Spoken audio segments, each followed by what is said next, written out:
Hi, Joanna Ozdowinska, Polish press correspondent.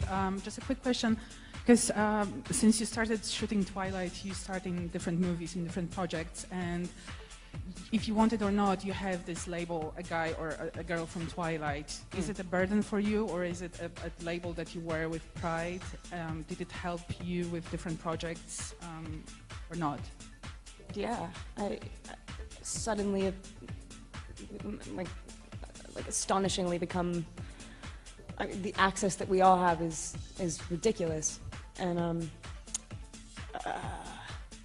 it's the hugest compliment if people, especially fans of the book, people that actually call me the Twilight Girl and mean it, rather than like, I don't even, well, whatever. That is the biggest compliment. I mean, like, please pigeonhole me. You know what I mean? That means I did it right. That means if somebody who is fanatically obsessed with this book and these movies, if they always say, it's kind of weird for me to watch her in other stuff, it's like, great, perfect. That's a compliment. So no, man, it's done, like, it's thrown me into the greatest position I could ever possibly, like, fake cool. Like, this isn't even, I mean, the access and the challenge that we have ahead of us, like, you couldn't ask for, I mean, and the challenges are my favorite things in life. This is like, you know, now I'm allowed to challenge myself the way I want to, rather than falling into things, you know? It's awesome. Hey guys, over here. So there was so much hype in the first Breaking Down Part 1 about the sex scene. So I'm asking this for the fans. Mackenzie, I feel like you have to cover your ears, I'm sorry. Are we gonna get some vampire sex scenes? I mean, Kristen, Rob sort of threw you under the bus, saying it was your fault that it was almost R in the first one. So what can you tell us about this? The ratings, man. It's a tricky thing. I think, how do you have, Mackenzie, go away. How do you have, like, because we're supposed to have mind-boggling, otherworldly sex in Breaking Dawn 1, and so, and like, we really, this is weird. Tried to keep the first one, like, sweet. It was, like, really, like, just about, like, discovery, and like, it was so not like, nothing about this series is raunchy, and I know that, and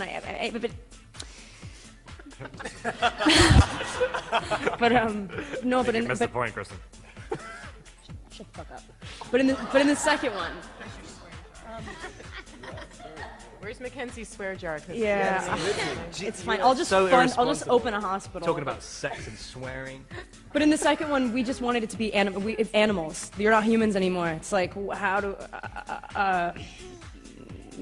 you do that? We tried, and they told us that it was rated R, and we're like, so yeah, I'm gonna stop. Okay, well, we only have time for 2 more questions. I think someone has a mic over here. Hi, Stephanie. Sorry to go a little, I'm over here on the left.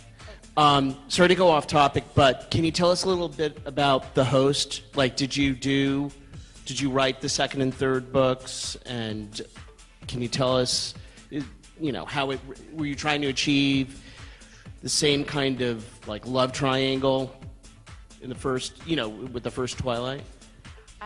No, actually the host was totally a palate cleanser for me. I wanted to do something a little different than just romantic love. I mean, romantic love obviously is in there because I enjoy writing about that and kind of living it a lot. There's nothing coming out soon in that series book-wise. As far as the host movie goes, I'm really, really excited about it. It's beautiful, so I can't wait for people to see that one.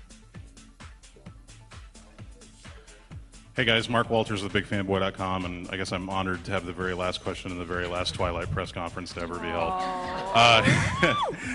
If for each of you, everybody, is there one particular personal memory that you'll take away from this? Maybe like a prank on the set, something that happened that just really sticks out in your mind from the whole experience that, like, you'll always have?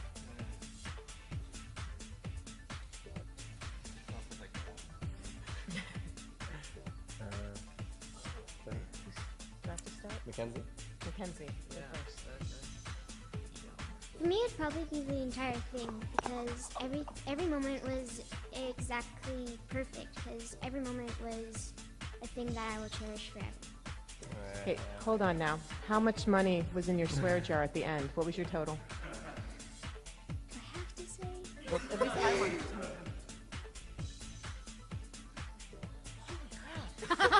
She never got a dime from me, though. That was really good. Or Taylor. Good job, Taylor. As far as pranks, I will just say that I won. You did. I did. But I think one of my favorite memories, last week of shooting, we were doing the nighttime wedding stuff. We all knew it was done, and you're excited because we get to go home and we get to sleep for 8 hours a night, and I get to see my kids more. And so that was, there was a lot of it being ready to be done.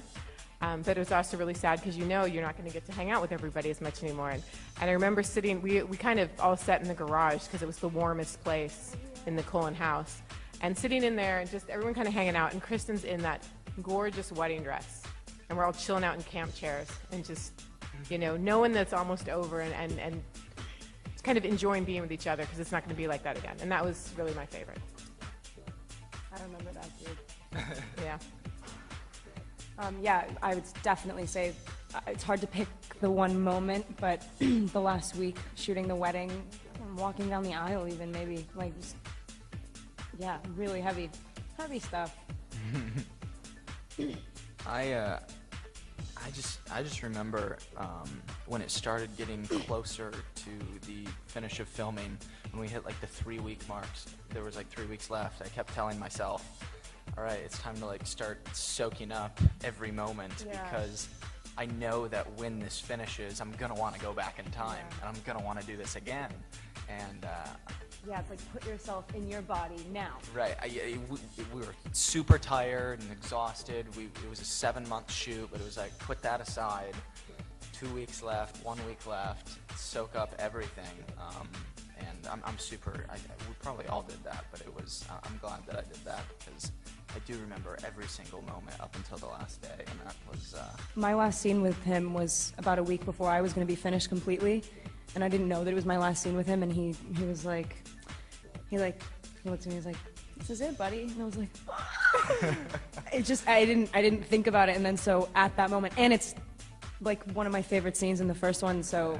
We were already being emotional. It's when we danced together after the wedding, and it was wow, this is what it's about, man. Yeah. It felt really good. Yeah. Bob, that's really good answers. I was thinking about pranks and stuff. I was gonna say, I remember when Peter stole a bike. That was hilarious. But, and then God damn. Yeah, no, God, I've even forgotten what the question was. You guys are doing. Come on, man. What's that one moment? The moment where you're this is it. This is over.